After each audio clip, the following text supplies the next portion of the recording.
Good afternoon, folks. Welcome to our press conference for the Saturday Sargent Security Phillip Island 360 race. Top three place getters in a race that had just about everything in those two 14-lap halves. In third place for Geldwin FPR4, Alex Davison scoring his third career podium, first one since Abu Dhabi 2011. Second place for Lockwood Racing, Fabian Coulthard, and winning his 52nd career race for Holden Racing Team, Garth Tander. Garth, final corner, first race, you probably had a big grin out the front window. Last corner, final race, probably had a big grin looking in the rear vision mirror. Just a perfect day for you. Yeah, it was. The seas parted at the last part of that first part, and I'll thank you very much. I'll take that. And then, the second part went really well. I managed to get Alex off the rolling start, and I just put my head down and tried to build a gap pretty much straight away, which managed to do, and then managed the gap for the rest of the race. So for me, it was actually, after watching the excitement of the last corner thing in Part A, it was actually quite uninteresting for me, which was the way you like it, to be honest. So we changed the car between Part A and Part B, and car was really, really good in that second part. And we, like I said, we could manage the gap back to Alex and Fabs, who were battling away, obviously. But really, really happy. Great result for the team because obviously we've got a bit of work to do with the other car now. So, we struggled early in the weekend. Qualified well when we put greens on for the first time in qualifying, and then to get the result like that today is hopefully keep a smile up in the garage because James's car's pretty sick, and certainly hope he's okay as well. That rolling restart, you held them back, but the minute you entered the acceleration zone, you were gone. Was that premeditated? A little bit, yeah. It takes forever between 50 and 60k an hour, and we were banging mirrors because you're going so slow that the car's just, you're just trying to be as close as you can to each other, and I pushed my mirror back and Alex pushed his mirror back on each other, and then we're battling trying to unhook the mirrors so you can see each other, and my mirror was folded back. I couldn't even see where Alex was, so I had to wait for the aero to suck the mirror back to see if he was next to me or behind me. So, yeah, well, you got to get a Commodore, mate. They're much better. So, I'll put Commodore mirrors on. So yeah, look, it's really slow, but it was premeditated. As soon as we got into the box, we were going straight away. Dry weather tomorrow, if it's sustainable. Have you got a car that can qualify inside the top four again? I'll have to wait and see. Like the qualifying session today was affected by track condition, and I actually thought we probably did our lap a little too early, as the track had some wet patches. It wasn't wet, but it had some wet patches on it. So I was surprised that we sort of hung around in third at the end of the session because we did our lap probably a bit too early and took the freshness out of the tyres, and then did my actual fastest lap on the fourth lap of the run, which you don't traditionally do here, certainly on this surface. So. Look, it's going to probably be a more normal session tomorrow if the weather's, consistent. So we'll just have to wait and see. It's Phillip Island. Could be snowing in the morning. Who knows? Well done. Fantastic Thanks. effort. Winner at Townsville, winner here at Phillip Island.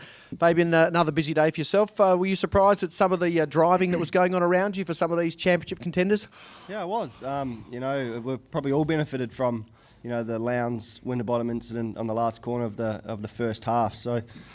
Yeah, look, I was kind of a little bit wary, after the antics in the first part, and then I saw a little bit more in the second, and it was a pretty action-packed race to say there was no points on offer in the first one, and then the second we just, had a good battle with Alex.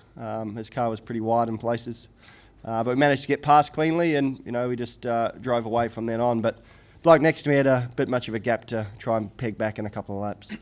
Just commenting on Alex, he was driving not defensively, but he was certainly driving the middle of the road. Did you ever feel that was bordering on blocking, or do you think that was just a racing driver putting his car where he needs to put it to keep you at bay? No, I definitely think it was borderline blocking. I wondered. I'm being honest, you know what I mean? We have a driver's briefing, and we get told the guidelines, and Lukey Heights especially, you're not supposed to run your car extra wide, and a couple of times when I was relatively close, he did that. So, I've just picked my moment. He had a bit of a wobble. It was Garth's fault. I had no mirror.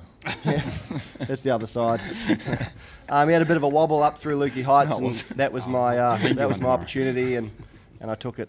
What about the contact from the rear Mark Winterbottom down the start-finish straight? You would have felt that. Yeah, I did. Look, I got a poor run, and I just continued going straight, and I think he just misjudged when he was going to pull out and tag the back of my car, but it's not a biggie. Good day for you. Could have been a second biggie, place. but it wasn't. Could have been a biggie, wasn't a biggie. Alex, been a long time between drinks, 2011 to 2013. Your timing's perfect, but it's been a great Friday, great qualifying session, great first half, and a great Saturday second half. Yeah, Stuff the dreams are made of. Maybe contracts too. Yeah, I don't know about dreams quite yet, but obviously, as you said, it's been a long time since I've been up here, and it's been a tough season to get to the point where we're battling for a podium this weekend, especially the last couple of months or last few months. So I couldn't be happier.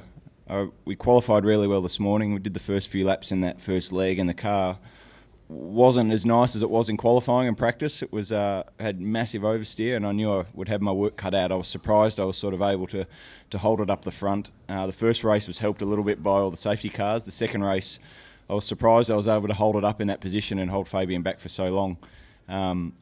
But we managed to do it, and as I said, couldn't be happier to get on the podium. And as I said, it's been a tough season, not only for me, but for Charlie and all our sponsors and all that who want success. So this is a great result to pay all those guys back for the year. And we'll try and tidy the car up a little bit overnight and battle again. Hopefully, battle up the front again tomorrow.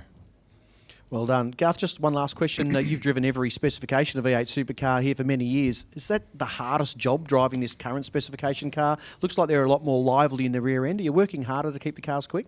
No, I just think the window's very, very small. If you're in the window, the cars are quite manageable and I wouldn't say easy to drive, but less difficult to drive. But you venture, if you can't get it into that tiny little window, or you just sort of move out of that window, like Alex said, you only got to make the smallest change, and it's even ambient or anything like that. It has a big effect on the car. So they're a bit more of a moving target than the old car, but certainly the old cars had 15 odd years of development in them, and we knew them millimetre by millimetre, whereas these, obviously there's a bit of work to do, especially in the high-speed stuff, to make them a bit more settled in the rear.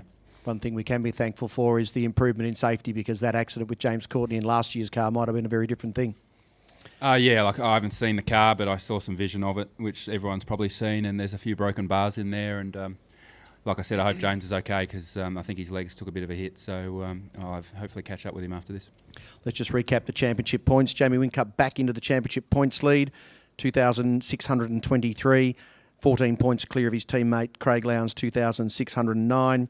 Mark Winterbottom, third place, 2,535. Will Davison still maintaining fourth place, 2,464. Position 5, Fabian Coulthard, and position 6, Garth Tander.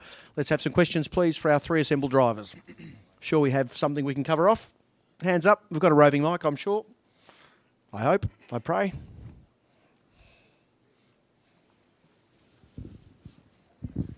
Thanks, Alex. There's probably some disappointment in the family with Will's race ended fairly early, his chances of making podium ended fairly early. Any thoughts on that?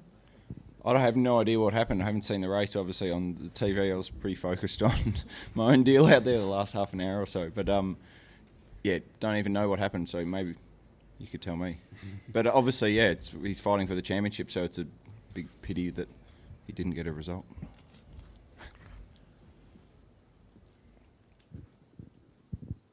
Any more questions? That's pretty easy if there's not. Oh, another day beckons tomorrow. Congratulations, Garth Tander. Career win number 52. Alex Davison, his third podium. And, of course, Fabian, it just keeps continuing for you. See you again tomorrow. Thanks.